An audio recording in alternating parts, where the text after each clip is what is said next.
Hello and welcome everyone to this Albion Online Dev Talk. My name is Robin Henkys, I'm the Game Director for Albion Online, and this Dev Talk is all about Season 2.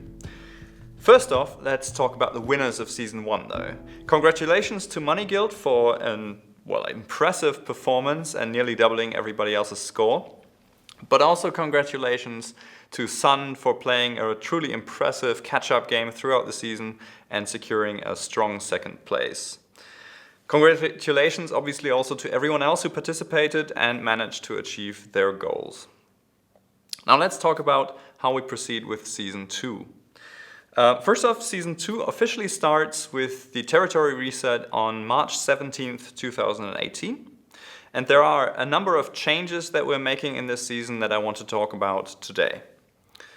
The first change that we are making is a set of changes that deals with how attractive it is to raid siphoning mages and to kill siphoning mages in enemies' territories. Basically, the reward from these mages is primarily the energy that they drop, and the amount of energy that we can drop on a mage kill is limited by the amount of energy that these mages would be producing for the owner if they were alive. If this was not the case, they would otherwise be very attractive to effectively kill your own mages, and that's obviously something that we don't want to have. So to maximize the amount of energy that mages drop, we've changed a couple of things. Firstly, we've changed the spawn times for mages. Instead of spawning them on a fixed timer after a set number of hours, each mage has a different spawn time now depending on how mages are alive. So the first mage, if no mages are alive, will spawn after 1.5 hours, the second then after 2 hours, the third after 3 hours, and then the last after 6 hours. Optimizing the mage spawn times in this way has allowed us to maximize the amount of energy that mages drop without running the risk of making it attractive to kill your own mages.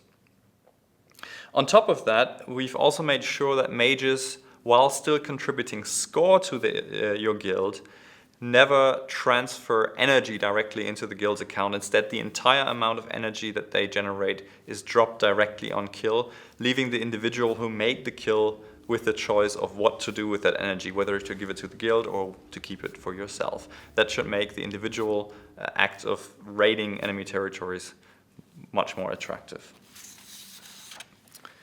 Finally, we're also adding a fame reward to killing siphoning mages. Now this reward can't be very high because otherwise again you would have an incentive to attack your own mages, and that's not something that we want to have. But it is high enough that it's comparable with other PvE activities that you could do in that short time while you're raiding the territories.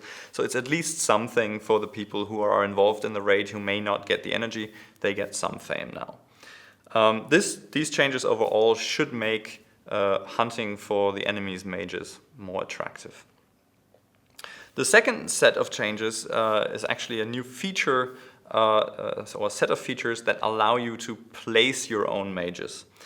You can now place a mage by spending some energy from your guild's account if the guild has given you the required permissions. And placing a mage costs as much energy as it would drop if it's killed. And these mages immediately start generating energy for your guild once they have been placed.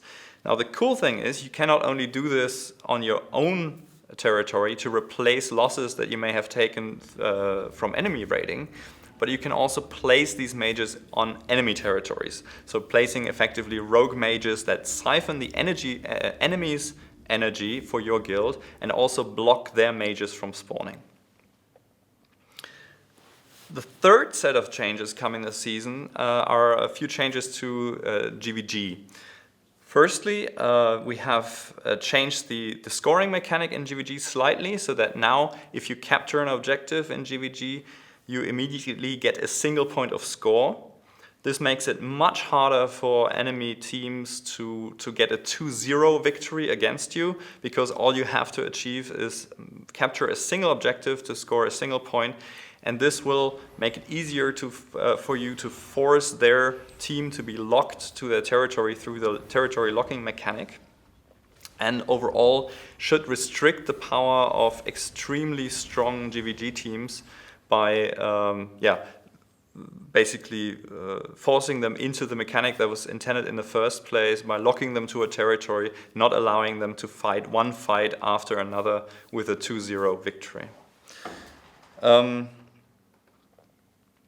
other change coming to the GvG is the fact that control of mages will affect the GvG fight a little bit. You will be able to gain a small combat bonus to your fighters in the GvG if you manage to retain control of mages in the hour leading up to a territory's battle time, so it's prime time. How big this bonus will be will depend on how much control you had during that time. So if the defender had some control and the attacker had some control, those bonuses will most likely balance out. And overall, this bonus is not very big. It's a small bonus to the fighters on the team, but it does open for the first time an opportunity for other players than the core GvG team to impact the battle, to have an effect on the battle, and should make it more interesting for other players than the core GvG team to contribute to the territory ownership game of the guilds. It's another measure that somewhat restricts the power of unstoppable GvG teams and gives a few more tactical options to the guild to deal with those extremely strong teams. The final change we have is a change to castle scoring.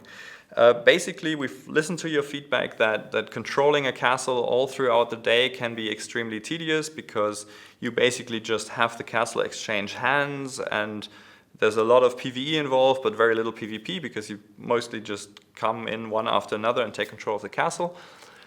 That's why we've changed the castles to only score once a day now at the beginning of their prime time. This should lead to interesting castle fights every day, because if you want to have the castle score, you will need to control the castle at this time. The total amount of points scored from castles, however, does not change. So you get a big chunk of points in one go if you control the castle at that point. As usual, we will closely monitor these changes as the season goes, and we'll hear your feedback, how it plays out in practice. We're now looking forward to see if anyone can beat Money Guild's performance in the first season, if anyone can do better even in the second season, and we want to wish the best of luck to all contestants. We'll see you on the battlefield on March 17th, 2018.